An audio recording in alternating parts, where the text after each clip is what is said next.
հարցը Լիպսիմե Ջեբեջան Ներից հետ կապված ձեր դիրքորոշումն եմ ուզում ճշտել, մեր գործընկերներից ժողովուրդ օրաթերթին զրկել են հավատարմագրումից ազգային ժողովի Հայկ Կոնջորյանին հարց տալու հետ կապված, որպես նախկին լրագրող եւ խմբագիր, ինչ դիրքորոշում ունեք նման դեպքերի հետ կապված։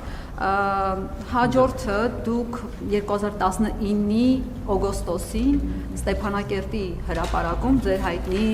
ելույթի ժամանակ հայտարարեցիք, անուններ եք այնտեղ հնչեցնում, ասում եք, որ եթե հայկական կապիտալը հայրենիք չունի, ապա ինչու են Ռուբեն Վարդանյանը, Վարդան Սրմաքեշը, Սամվել Կարապետյանը միլիոնավոր դոլարների ներդրումներ անում Հայաստանում եւ Արցախում, դուք այնտեղ մեծ ոգևորությամբ հորդորում էիք, ասում եք անուն առ անուն այս մարդկանց պետք է հիշենք եւ հորդորում էիք ծափ տալ, եթե մոռացել եք այդ դրվագը, ես կարող եմ sense կարճ մի պահ ուղղակի միացնել, տեսեք ինչ երկար միացրեք լսենք։ Հա։ Մի րոպե։ Չէ, ոգևորության պահ է ուղղակի։ Չի միանում, չգիտեմ։ Ձայնը խաս։ Ձայնը կորե։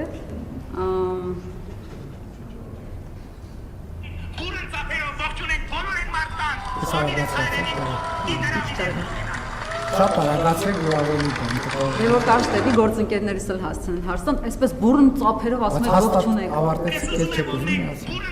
Դե կրկնությունն է։ Ովքեր ներդրումներ են արել այսքան միլիոնավոր դոլարների Հայաստանում եւ Արցախում, ծափ տվեցին մարդիկ, ուրախացան, գնացին տներով, հետո ինչ որ կարճ ժամանակ անց դուք գրառում եք անում, ասում եք հեսա քեզ կմիջամտեմ մեր ձևով ստահակ, Սամվել Կարապետյանի բարերար վերցնում եք ճակերտների մեջ, այլևս այդ մարդը չի համարվում բարեգործ ու բարերար, Սամվել Կարապետյանը հայտնվում է բանտում, Ռուբեն Վարդանյանը Բաքվի բանտում։ Սրանից հետո մենք տեսանք, որ Սուրբ Աննա եկեղեցու բակում երեք այսպիսի նույն ոգևորությամբ դուք ասում եք, որ ծափ տան այն նույն 10 եպիսկոպոսներին, որոնք դավաճանել են Վեհափար Հայրապետին, թիկունքով են շրջվել նրանց եւ արդեն ձեր կեցավայրում են հայտնվել ինչ-ինչ հանգամանքների բերումով, երբ եք ձեր ձևով միջամտելու եւ արդեն այդ 10 եպիսկոպոսներին երբ ենք տեսնելու բանտերում Դուք ներողություն եք խնդրում Հիսուս Քրիստոսին նրան մենակ թողնելու համար,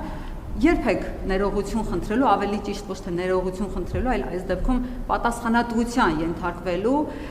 նրա համար, որ բազմահազար ձեր քաղաքացիներին դուք իրենց վշտի հետ մենակ եք թողել։ Նրանք այդ վիշտը ապրել են ձեր որոշումների հետևանքով։ Կառավարության առաջ քիչ առաջ պարոն Փաշինյան իր զոհված որդու լուսանկարը ձեռքին մի կին Արցունքը աչքերին փափագում էր ձեր հետ հանդիպման համար, խաբեության զոհ էր դարձել, որդու գերեզմանակարի հետ կապված եւ այսպես տարբեր ատյաններով 3 տարի շրջում է արդարադատություն չի տեսնում ձեր երկրում։ Ձեր հազարավոր քաղաքացիներ չեն տեսնում ձեր ներկայությունը իրենց կյանքում լավ առումով, դրական առումով, ոչ թե բացասական։ Երբեք պատասխանատվության ենթարկելու այդ քաղաքացիներին մենակ թողնելու համար։ Շնորհակալություն։ Ուրեմն նախ ասեմ ես, որ ես զոհվածների, անհետ կորածների, հարազատների հետ հանդիպում եմ այնպիսի պարբերականությամբ, որի մասին դուք պատկերացում չունեք, որովհետև մենք չենք լուսաբանում այդ հանդիպումները, որովհետև մենք չենք անում այդ հանդիպումները PR անելու համար։ Երկրորդը, ես ձեզ ասացի, որ այն օրվա երթին, օրինակ, այդ թվում եկեղեցիներում, պատարակների ժամանակ բազմաթիվ զոհված զինծառայողների հարազատներ են մասնակցում Եվ նրանք հաճախ գալիս են իմ կոչով։ Դուք չեք նկատում այդ մարդկանց։ Ես այդ թվում ամեն օր քաղաքացիներից տասնյակ նամակներ եմ ստանում, տասնյակ նամակներ։ Եվ պատասխանում այդ նամակներին, եթե հարկ լինի դա ապացուցել, դա նաև կարող եմ ապացուցել, եւ ես բոլոր այդ մարդկանց կարիքները գիտեմ, եւ գիտեք, ասում եք, դեպքեր կան, որ վարչապետը ուզենա էլ արդարադատություն չի կարող իրականացնել եւ դա է ինստիտուցիոնալ պետությունը, երբ որ ինստիտուտները իրենց տեղում աշխատում են։ Չնայած մյուս կողմից ես տասնյակ նամակներ եմ վերահսկագրում արդարադատության նախարարին, գլխավոր դատախազին, քննչական կոմիտեն, նրանց խնդրելով ուշադրություն դարձնել քաղաքացիների նամակներին եւ որևէ պատասխան կամ իրենց տալ կամ ինձ ուղարկել որևէ ինֆորմացիա։ Իմիջիալոց այսօր Facebook-ի էջում մի հատ բան է գրել քաղաքացիներ նամակ գրել ինձ, որ տենց խաբեության զոհ է դարձել, եւ ես ուղղակի ամենալավ արարքը համարեցի այն արձագանքը, որ Facebook-ից էջում դնեմ, մարդիկ կարդան, որ թե ինչ սխեմաներ են գործում եւ մի քիչ զգուշ լինեն եւ տենց հեշտությամբ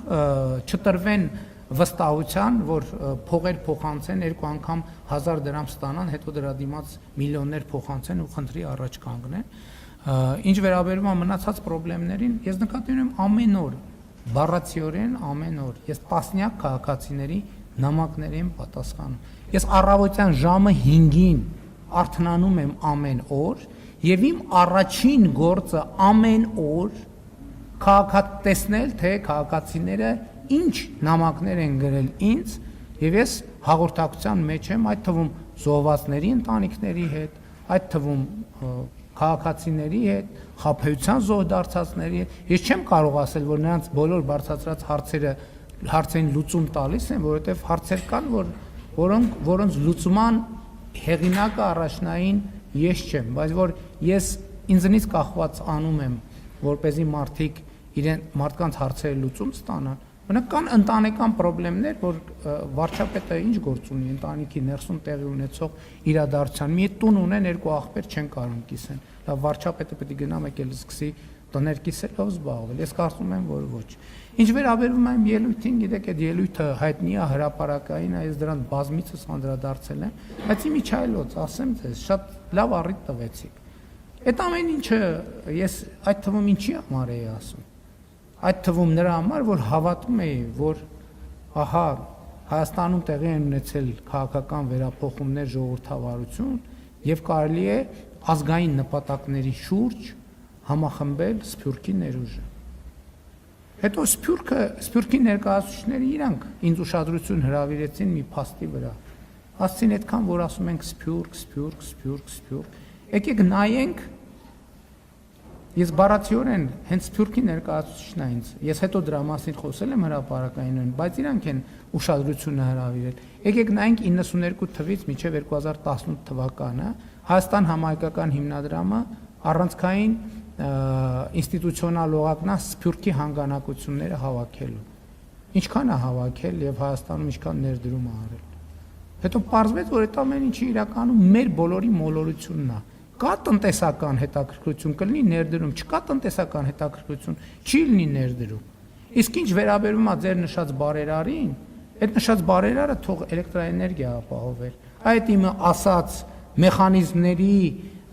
մեխանիզմների գործարկման բա, որ գումարներ են գեներացվել, այսպես ասած բարերարության համար։ Ոչ մեկ իր հաշվին բարերարություն չի արվի։ Այդ բոլոր բարերարությունները արվել են մեր հաշվին, սպառողների հաշվին։ Էլեկտրաէներգիայի մատակարարման մանիպուլյացիաների արդյունքում յուրացումների եւ գումարներ ձեռք բերելու վարկեր վերցնելու տոկոսներով եւ տոկոսները մեր հաշվին փակելու հաշվին։ Ոչ մի բարերարել չկա։ Մոլորություն է եղել դա։ Դա ձեր մոլորությունն է։ Ես կարծում եմ, կներեք, դուք բանը չեք հետևել բաներին, հանրային ծառայությունների կարգավորող հանձնաժողովի նիստերին չեք հետևել, բա ո՞նց եք տենց բաներ ասում։ Այսինքն ենթադրենք հիմա թաքուն բաներ ասեմ, կասեք թաքուն բան, բա հեծը տվյալները հրապարակում, հաղորդագրությունները, դուք այդ ամեն ինչի չեք հետևում։ Իսկապես շատ զարմանալի է, լուռ է մամուլը, ոչ մի բան չի նկատում։ Այդ ինչի չեք նկատում, հետաքրքիր է։ Ինչն է ազդում ձեր տեսողության վրա եւ լսողության վրա։ Հետաքրքիր է։ Եթե կարիք կա առողջության ապահովագրության համակարգը, հույս ունեմ շահառու եք եւ կարող եք ձեր տեսողությամբ եւ լսողությամբ առնվազն չեկապ անել։ Դե այդ դեպքում հարցերը ավելի են թանձրանում, բայց այդ ինչի չեք նկատում, այդ ինչի չեք լսում։ Հենց այդ եմ ասում, դուք ուրիշ բան եք տեսնում։ Ուրիշ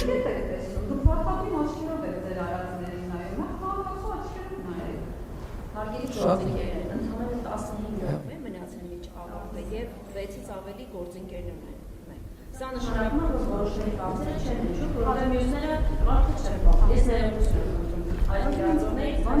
Բացառացնենք հարցը մնաց։ Արդեն դուք